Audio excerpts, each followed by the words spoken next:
Greetings, fellow makers. Welcome down to the shop. We are live from the shop every week here on Twitch, twitch.tv/punishprops. I'm Bill. I'm Brittany. And today we are working on something that we blueprinted a couple weeks ago. A very large thing. What do you got there, Britt? This is the Finkel's Lava Dredger from World of Warcraft. Drops off of Major Domo Executus. Yes. In the Molten Core raid, the first raid for World of Warcraft. It's my old favorite weapon I used to use on my druid. Yes. So we're going to build this giant gear part right there. And we want it to be big and lightweight, so we're going to make it out of this stuff here, which is insulation foam, or XPS or EPS, extruded polystyrene foam.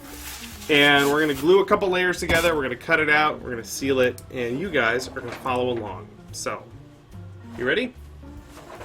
You ready? Go! Sorry, little Joel. 3D printing nerd in there. Here's what we have so far. Here's the pattern for our gear. And then we have two pieces of insulation foam. They're 2 inches thick, so when we glue these together, they will be 4 inches thick. Okay, what I've done so far, I've got these two pieces. I drilled a hole through the middle here. I'll show you why in a second. I've also sanded these surfaces, so we're going to hit them with spray glue. We're going to sandwich them together, and we're going to put a bolt through the middle to clamp the middle together, and then we're going to clamp pieces on the outside, or put clamps on the outside, give them the clamps, and then clamp it together while the glue dries. Now, why'd you sand the inside of it? I sanded it, the inside here, so it's got a nice texture for the glue. Yeah, and hopefully that will minimize the seam when we carve it all up. The first thing you want to do is trace this pattern out, though, and I'm going to center it on that hole I already drilled. I can hold it. All right. And then we can clamp it in the spots where it's not going to get, where like this part of the foam can get crushed a little bit from the clamps, and that's totally fine on those spots. Clamps. So we will eventually cut it out on these lines, but for now this is just so that we put the clamps in the right spot without crushing anything important. Yeah. There we go. Good to go. And then we're just going to hit these two sides with spray glue and clamp them together. We are going to spray glue this off camera, then we'll clamp it together. Yeah, you don't want to get spray glue. You don't want to get the glue on your work area. Yeah, we don't want it to get everywhere. Because then all the dust will become one with the... It will be gross. Yes. Great. I sprayed on the spray glue, gave it about a minute to dry, and then I'm going to clamp the pieces together, but I have a plan. I drilled a hole straight through both of these. I'm going to clamp it in the middle by running a bolt through it. So, I want to make sure that lines up when I put these together. So I'm just lining it up like that, just like so. And then I can flip this over, like that, and put a washer on that, and put a nut on that, and then just to be sure, we give it the clamps. Oh yeah. That is snug. That is snug. And then we have normal clamps, these guys here, and we'll just clamp them on the edges. And we can really bite into those because we'll clamp in areas that aren't going to be kept. Like that part right there. So it doesn't matter that I'm kind of crushing it a little bit. Whoop. Because those parts will get cut off. Give it some good clamp action. Actually, we have some more. That's water. It's soggy outside. It was soggy outside. There's some more crappy clamps you can add. These orange and black clamps that you get from Harbor Freight are pretty much the worst, but they are free. They're better than nothing. Yeah. Sometimes. There we go. All clamped up, and we're probably going to give that like 10 minutes to dry, and then we can start cutting. Cool. It's been about 15 minutes, and we're going to take the clamps off. You can see these clamps definitely left an impression.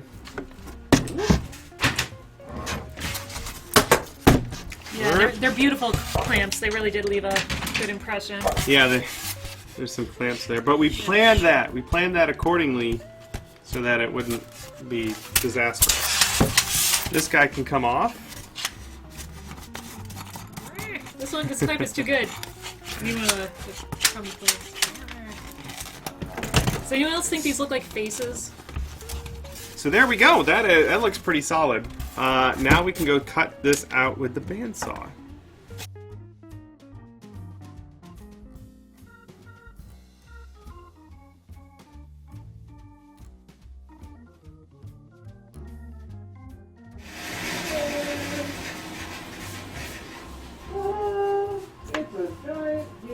Woohoo!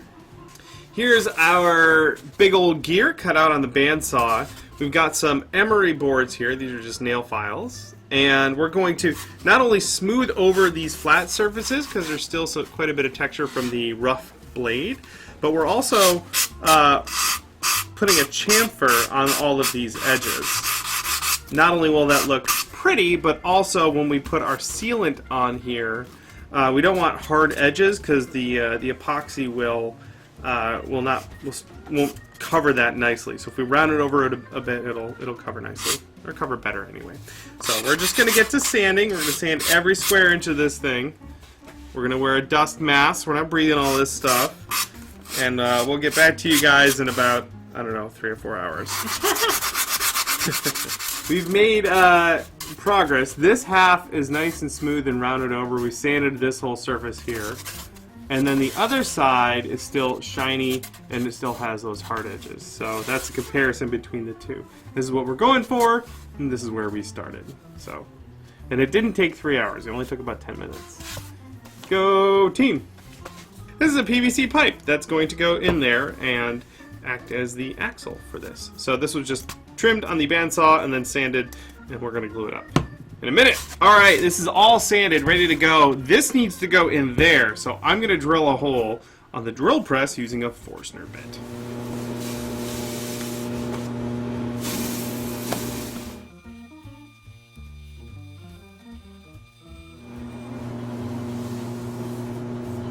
We've got some 5-minute epoxy here. I'm just going to mix this up and brush it into our foam piece here. Now the 5-minute epoxy is good because it will not melt the foam.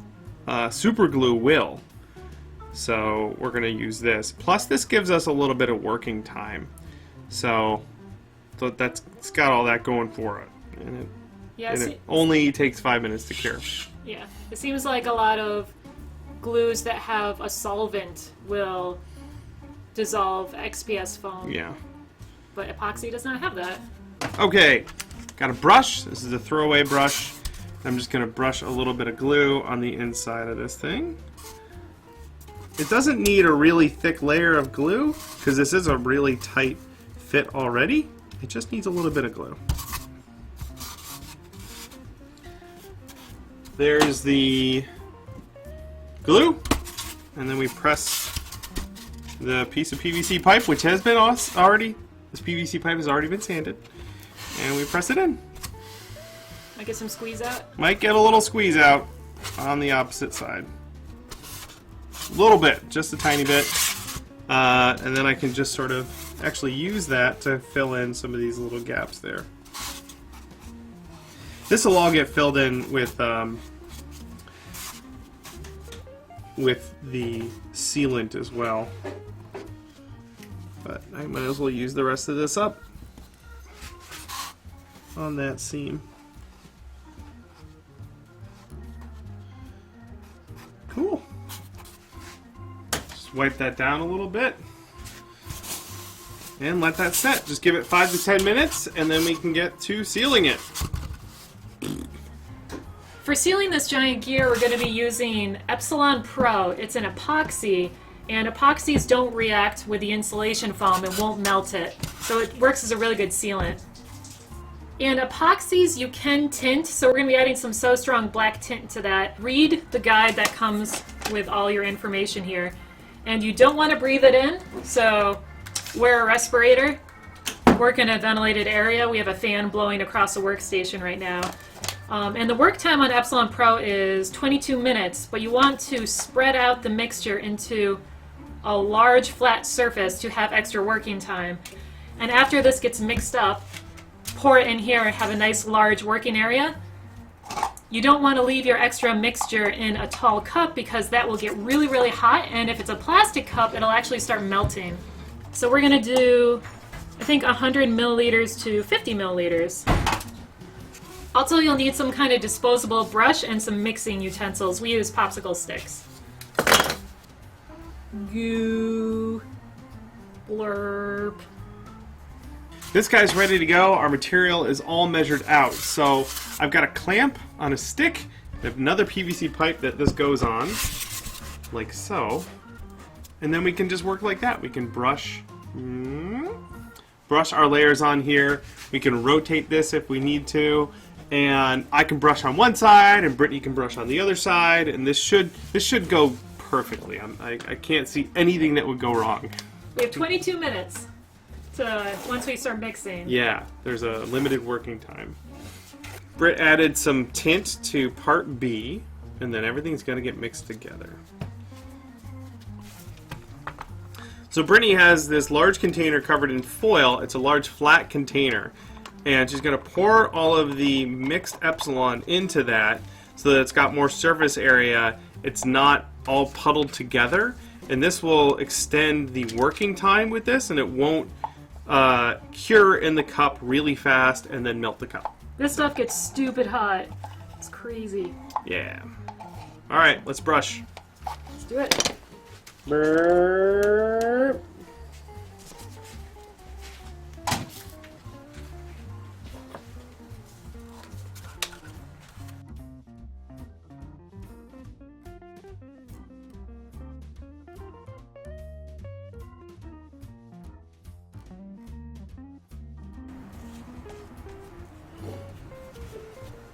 Cool. Awesome! Here's our gear covered in Epsilon. This epoxy. It's got a recoat time of 3 hours. So we're going to wait 3 hours and then brush on another layer. Wait another 3 hours and then brush on another layer. Probably 3 layers will do it. We'll see. We'll play it by ear. If that's not enough, then we can add more. But we have to wait to do that. So we're going to be all done for today. But there you go. That is a quick and simple way to make a big freaking gear for your giant World of Warcraft prop. This method works great if you're doing any kind of insulation foam giant props. Yes. So it keeps it light, and then the outside will be durable. Right. It's big and it's lightweight, and also the material is really, really cheap. So, awesome. Thanks for hanging out with us today. Of course, if you haven't already, head on over to twitch.tv/punishedprops. Give us a follow over there.